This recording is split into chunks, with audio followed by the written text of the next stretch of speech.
Comme avec chaque sujet, c'est important de regarder la chose au fond et bien comprendre les bases en fait de la chose. Donc, si on parle de brevets, droit d'auteur ou propriété intellectuelle, c'est important de vraiment comprendre le fonctionnement de ces différents trucs. Moi, ça fait bientôt 30 ans, je dois m'occuper des droits d'auteur et puis tous ces différentes lois et puis bien comprendre qu'est-ce qu'on a le droit de faire ou pas. Donc, venez pas me dire que c'est pas comme ça. Vous pouvez vérifier vous-même tous ces différents trucs, mais dans l'ensemble, il faut aussi comprendre que ça va beaucoup plus loin en fait, ce qu'on pense et puis ce qu'on nous fait croire. Donc actuellement, c'est avec ce coronavirus et on a parlé beaucoup des patentes. Donc c'est important de comprendre que là ils disent qu'il y a un patente en 2015, mais c'est pas celui-là qu'on est en train de parler actuellement. Ça, c'est complètement ridicule. C'est comme dire que un Apple iPhone n'a rien à voir avec un Apple iPad. Elle vient de la même compagnie, donc elle a les mêmes brevets derrière. Après, on peut aussi regarder que justement que ce coronavirus, il y a bien, il y a bien un virus. En tout cas, il est déclaré. Maintenant, est-ce qu'il tue vraiment des gens? Est-ce qu'il a vraiment déjà, il va pas de home à home. Là, vous pouvez regarder les autres. Il n'y a pas un virus dans l'ensemble, mais il y a bien un patente. Alors, le même Washington rapporte que justement que disons, en tout cas, il y a bien quelque chose qui leur échappait. Mais est-ce que ça a vraiment affecté les gens? Ça, c'est encore tout un autre sujet qu'on ne va pas vraiment parler d'ici. Euh, Il n'y a pas de virus dans la nature, dans la vie, sinon on serait déjà tous morts. Là, vous pouvez regarder la vidéo de hier. C'est bien sûr quelque chose qui est créé dans le laboratoire ou analysé, et puis c'est surtout un patente. Et puis justement, jusqu'à un moment, on pouvait pas breveter la vie. Et maintenant, ils ont commencé à breveter carrément de l'habit, mais il faut bien comprendre pourquoi et comment. Parce que la vie en elle-même, on peut pas breveter, on peut seulement breveter justement un nom.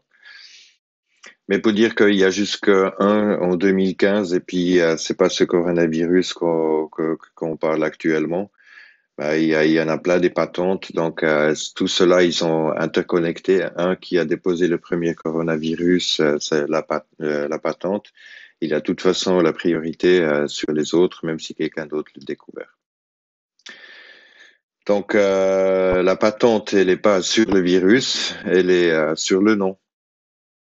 Donc, on peut pas faire une patente pour le virus, on peut seulement faire une patente au, un brevet pour le nom. Donc, ces différents virus, dès qu'il y a coronavirus dans le nom du virus, bah, c'est de toute façon tout dans le même patente.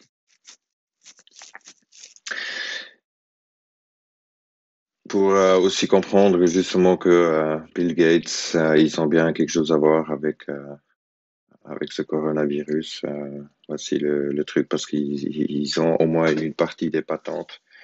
Donc, c'est d'office qu'ils ont quelque chose à voir avec. Donc, pour mieux comprendre comment ça se passe vraiment avec les patentes, c'est par exemple comme euh, une ampoule et puis une protection pour un animal. Hein. On prend les deux exemples. Donc là, on a le nom, le James D. William, qui fait un brevet pour protéger les oreilles pour les animaux.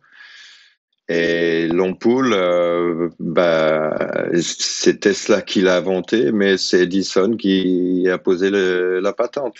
Donc c'est comme ça que ça marche. C'est pas l'inventeur en fait qui a d'office la patente pour l'invention. Donc les propriétés intellectuelles, pour bien comprendre comment ça marche, les droits d'auteur et puis tout le reste, ça marche un petit peu pareil. Donc un auteur, il a une certaine idée et puis il veut breveter cette idée. Donc, il fait une description de son invention, il donne un nom, la chose, elle est brevetée, il a le patente, et puis après, lui, il est signé, et puis on lui donne la propriété du patente.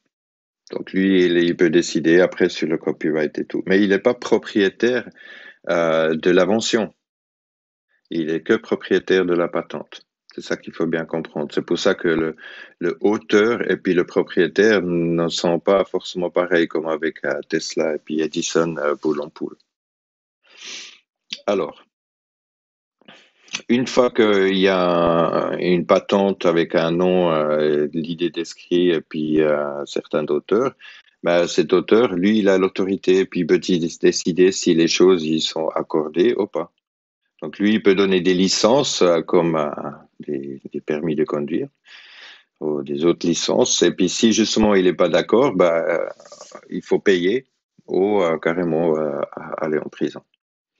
Donc comme Apple ici, ils doivent payer 1 milliard pour des patentes non payées. Voilà, c'est comme ça se passe.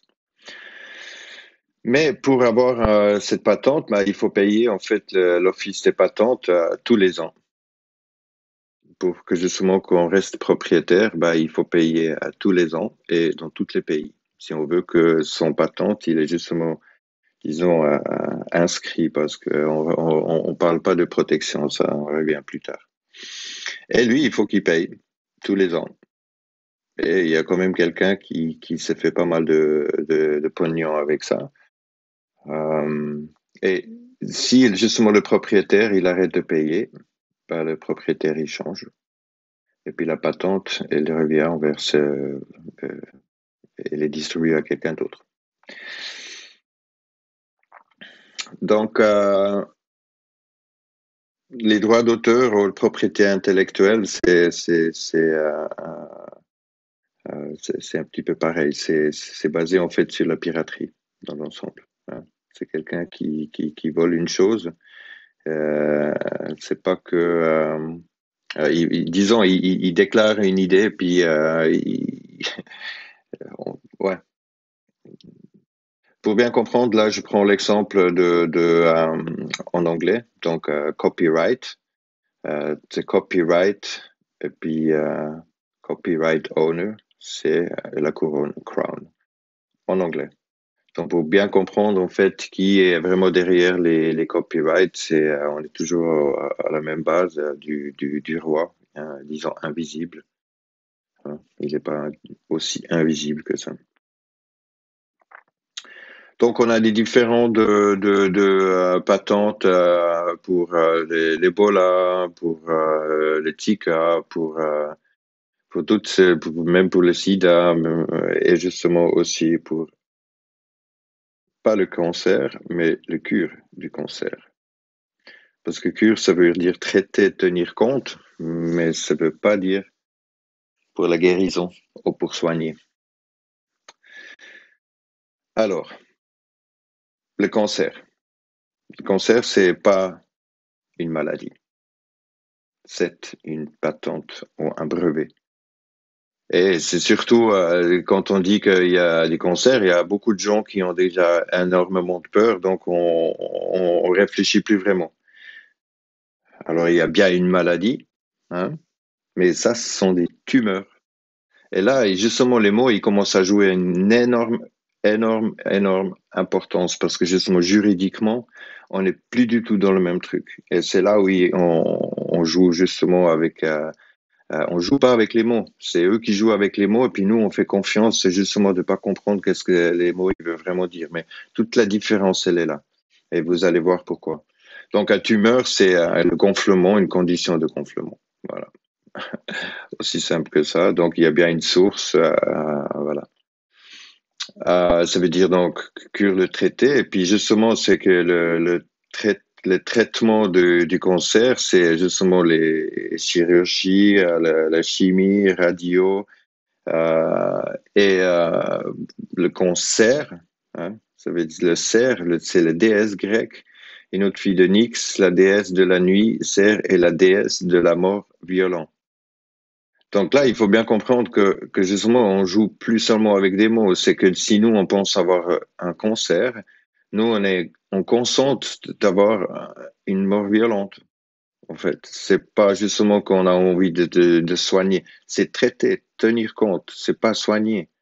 Justement, et puis en anglais, cancer, je peux vous faire mourir avec une mort violente. Hein. Et la différence, c'est justement que euh, les tumeurs, on peut les soigner, alors que le cancer, c'est patente. Et c'est pour ça aussi toutes ces différents disons, soignés, c'est, holistiques, ou justement les gens qui traitent les gens ou qui veulent justement soigner le cancer, et puis tout, ils vont en prison parce que c'est impatente. Hein? C'est impatente. C'est pas une maladie. Et bah, les gens, ils vont en prison. C'est clair. Dès que on essaye de abuser en fait de cette licence, bah, si au plutôt on n'a pas de licence et puis on essaye d'abuser de ce brevet, c'est là qu'on va en prison. C'est pas parce qu'on essaye de soigner une maladie, parce qu'il y a personne qui est encore allé en prison si on soigne un tumeur. Personne. Voilà. Ça, c'est hyper important. Et puis ceux qui clament justement que le cannabis, il souhaite le cancer, sur le marijuana ou comme ça c'est complètement du bullshit aussi. Ça, il faut bien comprendre parce que c'est pas guérir, hein. C'est un traitement. Si on veut traiter le cancer, on essaye de traiter en fait quelque chose qu'on n'a pas le brevet. Tout ce que le cannabis y fait, il nous met dans un état vraiment mou et puis justement on stresse plus. Hein, parce que le stress, c'est une des premiers trucs pour les tumeurs. Après, on mange mieux, on a peut-être plus de faim, et puis justement, il y a toutes ces différents de peur et puis tout qui sont plus là. Donc, c'est le corps qui soigne justement les tumeurs. Mais euh, le cancer n'existe pas en tant que maladie. C'est un brevet. Et c'est vraiment important que les gens ils commencent à comprendre ça parce que sans ça, que les gens ils vont juste accepter de mourir avec un mort violent. Et moi, j'ai eu des gens qui sont justement morts, alors que justement ils ont bien compris que le cannabis, en tout cas, il pourrait aider justement le corps à soigner. Mais on va pas seulement une fois en prison, mais on va carrément deux fois en prison parce que le cannabis, c'est nouveau un mot, hein, c'est pas la plante. La plante, elle n'est pas interdite. Hein. Si nous, on dit on fume de l'herbe, ou on utilise de l'herbe, et puis on fait de l'huile de l'herbe pour soigner un tumeur, il n'y a personne qui allait en prison. C'est quand on essaye de justement utiliser le cannabis ou le marijuana pour soigner le cancer. Ça, c'est justement, on va deux fois en prison parce qu'un cannabis, c'est illégal, et puis deux, le cancer, c'est un patente protéger. Ça, c'est hyper important. Alors, la relativité. Là aussi, on a un très bel exemple comment ça marche. Alors, on dit que c'était Einstein qui a inventé la relativité, mais en réalité, ça s'est passé complètement différent. C'est juste un très bon voleur, parce que on verra aussi pourquoi. Bon, bah, ils se connaissaient, hein, les gars. Hein, ils se connaissaient tous à cette époque-là. Et Einstein, justement, là on peut lire, en juin 2002, Einstein a reçu la lettre qu'il attendait avec impatience, une réponse positive concernant sa candidature à un poste d'expert technique, classe 3, à l'Office fédéral de la propriété intellectuelle à Berne, familièrement appelé l'Office des brevets. Un mois plus tard, il examinait les inventions soumises pour le brevetabilité, parlant pour son célèbre pupitre dans la salle, machin. En 2002, un mois plus tard, et regardez quand il a fait la relativité en 2005, 3 ans plus tard. Alors, il a juste volé des thèses à des autres, et puis il était juste plus rapide à breveter la chose. Mais puis aujourd'hui, il est célébré comme le gars le plus intelligent. C'est juste le voleur le plus intelligent. Alors, un autre sujet très sinistre, c'est par exemple avec Monsanto. Il y a beaucoup qui pensent que on parle que de pesticides ou des choses génétiquement transformées. On sait aussi qu'ils ont des graines, mais est-ce qu'on sait moins justement comment eux ils gèrent ces différentes graines et puis qu'est-ce qu'il y a vraiment derrière? Alors, par exemple, que ici à un champ, sur une côté il y a un fermier normal qui a ses propres graines. Sur l'autre côté, il y a Monsanto avec ses différentes graines technologiques brevetées justement. Alors, s'il y a une graine chez le fermier ici qui se trouve de ce côté-là, il y a tout le champ qui va à Monsanto. Ça, en Amérique, ça se passe tout le temps. Et tous les fermiers qui ont justement leurs propres graines et d'un coup ils se trouvent avec une seule graine sur leur sol de Monsanto du champ à côté. Il y a tout le champ, toute la récolte et puis tout, elle va chez ces Monsanto et puis il doit encore payer des, euh, des patentes ou de la licence justement alors qu'il n'a rien demandé. Puis le truc il s'est volé par le vent ou voilà. Ça, c'est aujourd'hui, c'est comme ça se passe aujourd'hui. C'est comme ça qu'on vole la terre et puis tous les trucs aux gens. Hein. C'est pas tant, c'est beaucoup plus puissant. Et puis, c'est seulement le début. Alors, en tant qu'auteur, on a l'impression, en fait, que si on réserve nos œuvres, qu'ils sont protégés, mais en fait, pas du tout. Le droit d'auteur et le droit de copier. C'est ça que ça veut dire, que si nous, justement, on déclare nos œuvres, c'est là que nous, on donne en fait la permission que les gens, ou pas, hein, on peut aussi refuser que les gens, ils copient pas nos trucs, mais ça, c'est vachement plus difficile. Dans l'ensemble, c'est pas pour justement protéger les œuvres, mais c'est pour donner le droit de le copier. Hein. Ça, c'est partout, si c'est dans la musique, si c'est dans les livres, si c'est dans les films, les écrits, les poèmes, les pantomimes, même les œuvres d'art ou une chorégraphie, une danse.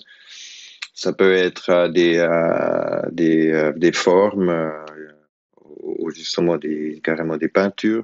Ça peut être des compilations, on peut compiler des différents trucs, mais bon, pas seulement la musique, mais n'importe quoi. Et puis on peut breveter la compilation en elle-même. Et bien sûr, les codes, les programmes, les différents trucs.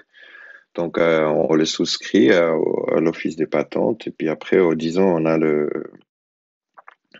le droit d'utiliser les droits d'auteur. Voilà. Donc, c'est là que le copyright, il rentre en jeu et puis celui qui a le brevet, et puis s'il y a justement des droits d'auteur qui tombent, bah, disons, c'est l'auteur qui les reçoit. Ça, c'est un petit peu le sucre pour participer à tout cela. Mais il faut bien comprendre que tout ça, c'est juste un gros truc magique en fait pour faire tourner la machine. Parce que ça, c'est seulement le début des droits d'auteur, de la propriété intellectuelle. Alors, on peut aussi justement copier des trademarks, je sais pas comment on dit en français, mais on peut protéger des logos ou justement des noms des entreprises. Ça, c'est une chose que les gens ils connaissent assez bien. Par contre, ce qu'on connaît beaucoup mieux, c'est justement que même notre certificat de naissance, nous, on n'est pas le propriétaire. En fait, on est le propriétaire, mais on verra très vite en fait qu'est-ce qui se passe. Donc, sur le certificat de naissance, il y a le nom légal que nos parents nous ont donné. Mais à un moment, quand ils ont signé le certificat de naissance, bah, ils ont abandonné.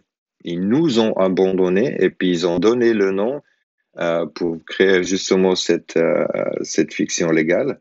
Et il faut bien comprendre qu'il n'y a qu'une marchandise qui a besoin d'un certificat. C'est pas, avant, ça s'appelait même pas un certificat.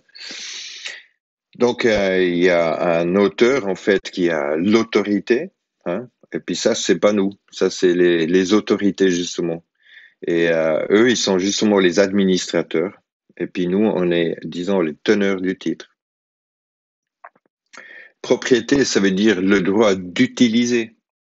Même que c'est illégal d'utiliser un nom légal, parce que le nom, c'est pas le nôtre. Si nous, on prétend justement que notre nom légal, il est à nous, nous, ça c'est une chose illégale. Nous, on est simplement un teneur du titre. Donc nous, on peut Euh, on peut utiliser ce titre en fait pour justement utiliser les privilèges du système, mais en gros, c'est là en fait que nous on rentre dans un jeu illégal.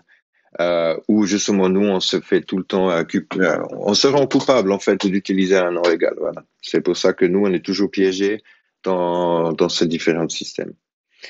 Mais encore une fois, ça c'est que le début. Donc il y a déjà le gouvernement elle-même qui est sous propriété intellectuelle, la politique, les lois, les banques, même l'argent, il est sous propriété intellectuelle. On peut pas ouvrir une banque et puis prétendre qu'on veut faire une banque. Il faut payer une licence. On peut pas recréer la politique et puis prétendre que c'est une nouvelle politique. On peut pas recréer des nouvelles lois et puis dire que ça c'est les lois. Non, tout ça science.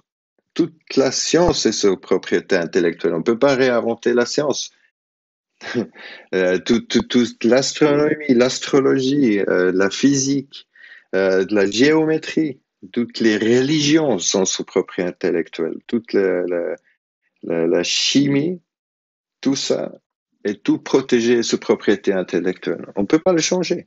On peut pas. On peut jusqu'à. C'est comme un bac à sable. On peut, si on veut changer disons les géométries, on peut rentrer dans le bac à sable des géométries, mais tout ce qu'on a, c'est du sable, et puis c'est seulement l'endroit du bac à sable de la géométrie qu'on puisse faire la géométrie. Tu pourras jamais sortir du bac à sable avec du sable et puis prétendre que c'est des géométries. Ça, c'est le vrai système.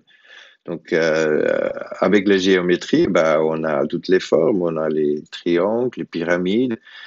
Si quelque chose est rond, si quelque chose est plat, un trait, bah, si on prétend la Terre elle est ronde ou la Terre elle est plate, c'est exactement la même illusion.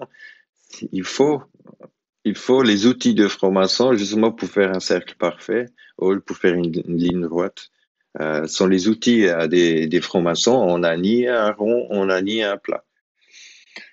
Et sans justement la géométrie, on a aussi toutes les ABC et puis tout, toutes les langues et toutes tout ce qu'on fait dans la vie, tous les différents trucs, ils sont tous brevetés.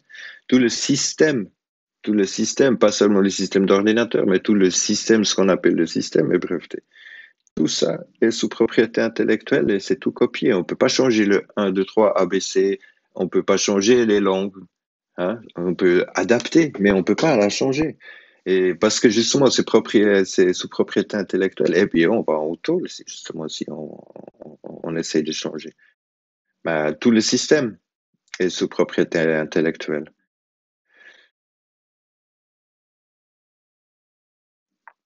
Même notre certificat de naissance, notre nom, il est sous propriété intellectuelle. On ne peut pas le changer tel quel. Il faut toujours demander les, euh, les permissions pour pouvoir changer. Et ça, c'est seulement protégé parce que justement, on accepte chaque fois les noms, le cercle, le triangle, le trait, le politique. C'est les noms qui sont protégés. Mais la vie, est-ce qu'on peut vraiment protéger la vie dans le copyright? On peut pas non plus changer les systèmes. On peut. Et de toute façon, il y a qu'un robot en fait qui a besoin vraiment d'avoir un autre système quand il bug. Changer les systèmes, c'est aussi juste changer la tête du serpent. Après, il y a un nouveau trois qui pousse. Faut bien réfléchir si on veut rester de l'esclave avec le maître par-dessus de nous. Non. Notre vie, on peut sûrement pas justement la mettre sous propriété de qui que ce soit. Soit nous, on le prend en main, même s'ils prétendent justement qu'on peut maintenant commencer à protéger, au breveter la vie. Euh, mais l'eau que nous on boit, c'est pas le mot l'eau que nous on boit, c'est l'eau elle-même. Si on regarde un arbre, ben, on n'a pas besoin de donner un nom à l'arbre, on peut l'utiliser, on peut le regarder sans le nom. L'air qu'on respire, on n'a pas besoin de donner un nom non plus. Et c'est pour ça on peut pas le protéger non plus. Et si nous, justement, notre certificat de naissance, on y tient, bah, on est dans le système. Et le système, il est en train de casser en entier.